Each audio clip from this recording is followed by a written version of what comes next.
independent phenomenon that holds its own existence. It's total unreality, but in truth, that's the world I live in. And that's why there is this crazy, lonely island person in the middle of all of this. How strange that we live amongst others, we depend upon others, and yet we experience the pains of solitude.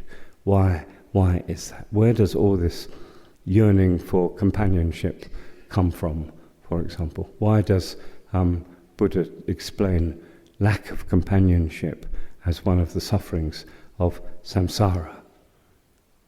We can see, because we can't get near anybody. We've got this big fence around. We can't get near. It looks like a kind of a magnetic to start with, looks like some magnetic draw towards somebody who we see attractive, but then at some point or other, the poles turn, don't they? And we can't get right up close. It's like pushing away again. And we have all kinds of psychological syndromes, which psychiatric people look at, social workers look at, carers look at, therapists look at, and see how complicated the human mind is, how hard it is for us to make a connection with other people, because by the time you get that close to somebody, you're effectively two like poles, and you can't quite make the connection that you're seeking. And it can be with people, and it can be with other objects of attachment, and so forth. So we have this feeling of never finding satisfaction.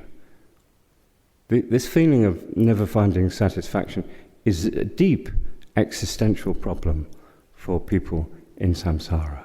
It's not just that, well, I haven't quite found the right person, or I think next time I'll go for an ice cream with Swiss chocolate.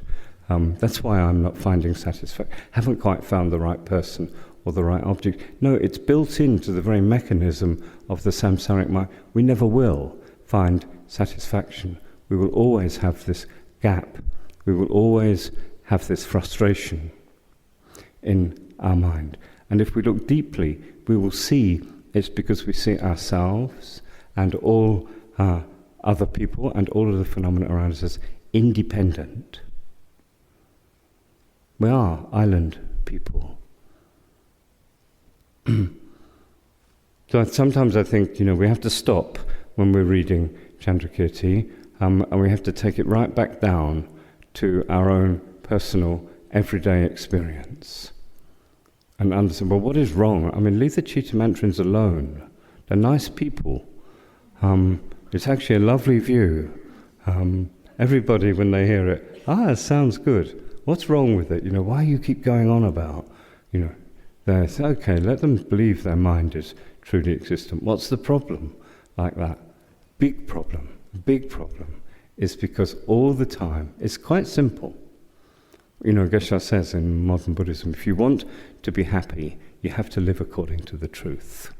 It's that simple. And the only reason we're not happy, the only reason we have problems, that we have sufferings, is because we're not in reality.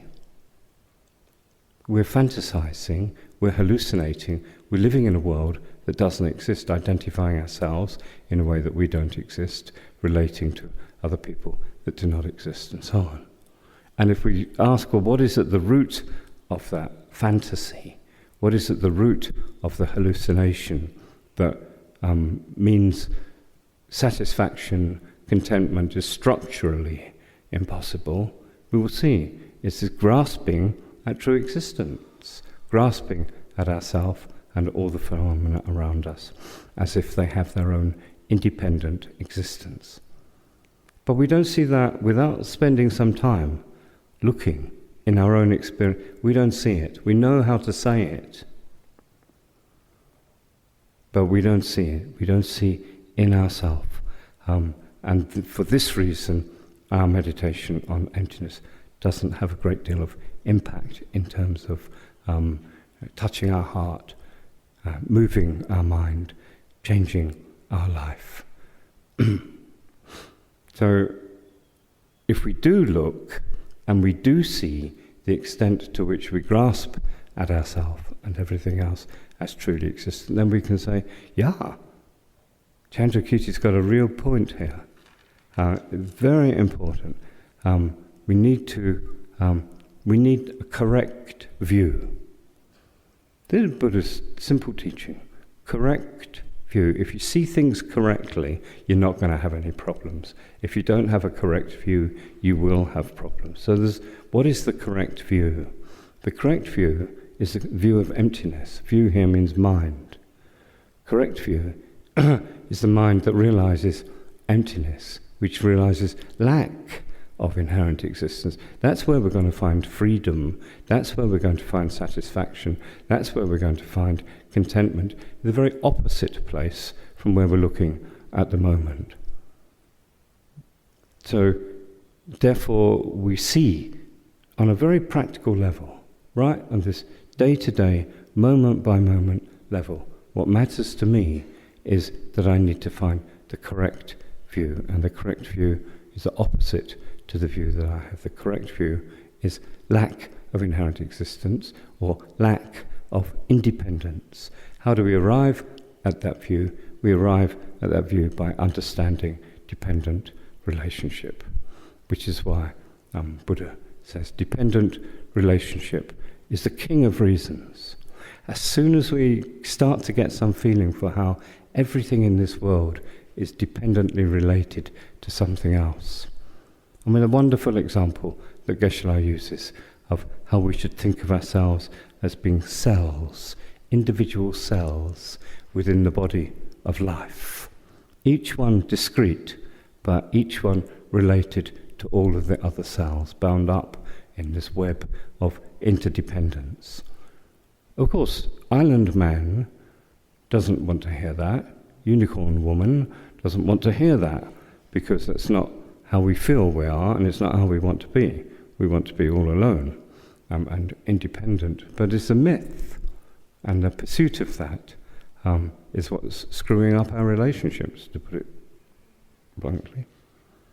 Because we are all the time grasping at being truly existent, grasping at independence, like this. So it's very sad.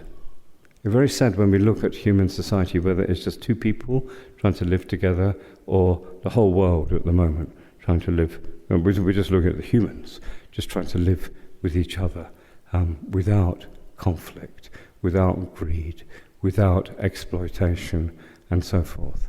How hard it is. All of this is coming from this fundamental grasping at true existence, grasping at inherent existence. And all of it will be solved, all of it will disappear on a personal level, on a micro level, on a macro level.